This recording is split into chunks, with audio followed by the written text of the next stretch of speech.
So here's another example. I'm going to do number 20. So again, you see the minus there indicating that this is a hyperbola. This time around, it's the x squared in the front and the y squared takes on the minus. So this is a sideways opening hyperbola. And I have to remember here that my center is at 6 and -4. And then the denominators are 3 squared and 4 squared. So I'm just going to jot these down. And before I actually plug in numbers, I'm going to have to turn this one back to sideways hyperbola and the, let's see, the focal points. I have to turn these here. Oops. There we go. Okay, now I'm going to plug in the numbers. So I have a 6 over here for the H, I think it was. There we go. There you go. And K was a -4. There we go. And then I have a 3 and a 4. So 3 and 4 here. And there's that hyperbola. Again, if we were to graph it by hand, we would start with the center and then do the box with the A values left and right and the B values up and down. And then we would draw in the diagonals, which are the asymptotes, and then we would do the hyperbola here being the vertex, and then this being the asymptotes, and the same thing on the other side. And then if you put the circle in, yeah, we get the foci in there. Now, Symbol Lab is also pretty slick, and this one here, so I already prepared it. All I had to do was Google Symbol Lab hyperbola, and I came up with this one here. You see I already plugged it into my liking. I can easily see that the center is 6 and -4, and that these two box sides are ±3 and ±4 in the horizontal and the vertical. And when I click go, then it's calculating this one here. It's going to tell me where the center is, 3 and 4. And when I will scroll the way down, then I can see that this one is the hyperbola. These are the asymptotes. Here they didn't draw the entire box, but they just show us that this is the way the box would look like. So a little of sides. And then they have these kinds of different menu items here that I can click on, asymptotes, so it calculates what the asymptotes are. And here they are. They are, of course, straight lines. You see slope times x plus y-intercept. And then here they are. That's, of course, the same thing. I was hoping that they would all do it at once, but you would have to click on each individual to figure those out. And, of course, they all go back to this table here in the book for the general case, this one right here. Okay, a couple more things that I found. So if I scroll past all these exercises, then here, of course, I zoom in on the physics and astronomy stuff. I showed art earlier, but here is physics. So positively charged particles repel each other. So I think, let's see, where did I put that one?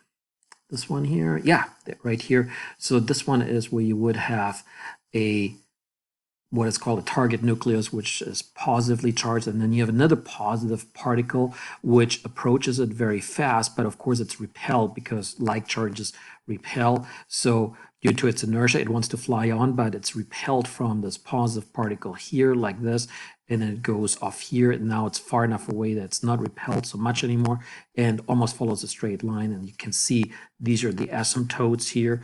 And then I don't know, the focal point is probably somewhere here. And then you can see the hyperbolic shape for this one. Another one would be hyperbolic orbits. As discussed earlier, orbits are usually elliptical, but that's true, or almost circular even. That's true for planets and moons and satellites, but there are a few objects that actually do have hyperbolic orbits, and those are some comets, not all comets. There's a number of comets who do have elliptical orbits, very elliptical. But this one apparently is a comet that has a very hyperbolic orbit. It comes from either the Oort cloud or the Kuiper belt, which surround the solar system way out there. And it comes in, and then it goes out and is never seen again. So it only enters the solar system once, leaves forever. There is a famous, actually, object. It's not a comet, but it's a interstellar object called Umuma, I guess. I should have learned the pronunciation. And if the object is fast enough, and astronomers can measure that, how fast it is by analyzing photos. Why does it not get in focus here? That's interesting. Seriously. Anyway, that's not a great image. Anyway, it's fast enough, and then they can deduce that, hey, this didn't come from our vicinity. It came from somewhere else, from another star. So that's what happened to this particular object. And then I have this one here. We have seen this one here before, PHET, still the solar system app. And here I chose the hyperbolics. And what they did is they have 3 comets here that are fast enough that when I hit the start button, we can see that they describe these hyperbolic orbits. And they just go in once into the solar system, and then they go out and never be seen again. Let me reset that here, because if I do this one here slow enough, let's see, I haven't tried this before. So let's see what happens if I make them slower. I hope they're not going to crash into the sun here. All right, let's see.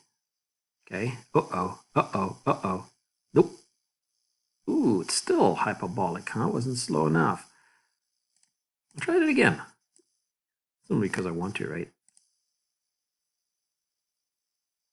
So the hyperbolic actually might become an ellipse. I think the pink one is going to come back. Yeah, there it goes. It's just a little bit off the screen here. There it comes back. So it depends on the velocity with which it approaches the sun in this case. And there, I know it looks like it flies into the sun, but I think they turned off the, the other one comes back too. It turned off the collision possibility in this applet here. So yeah, if you change the parameters of an orbit, a hyperbolic orbit, the green one is coming back too. You change the parameter of a hyperbolic orbit, make it slower, then you would also change the nature of it, and the hyperbolic orbit becomes elliptical orbit. That usually doesn't happen because of its inertia, but actually there is a famous example. It's the comet Shoemaker-Levy 9, which was in a hyperbolic orbit, got too close to Jupiter back in 1992, I believe, was captured by Jupiter and actually got into an elliptical orbit.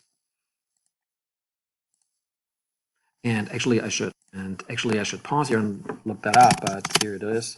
Comet Shoemaker-Levy 9, there we go. And that's actually the one that crashed, that actually split up into lots of pieces of fragments of comet and then plunged into Jupiter. And we can see here on the far side of Jupiter, these are the explosions of these comet fragments hitting Jupiter's clouds. And then here we can see the impact sites. Because Jupiter is a planet totally covered by gases and clouds, these here dissipated over time. They didn't form craters because these are gases and clouds. And yeah, there they are again in another nice picture. And yeah, Jupiter actually caught that hyperbolic comet that then got into an elliptic orbit and then crashed into Jupiter. All right, and that's what I wanted to tell you about hyperbolas for this section.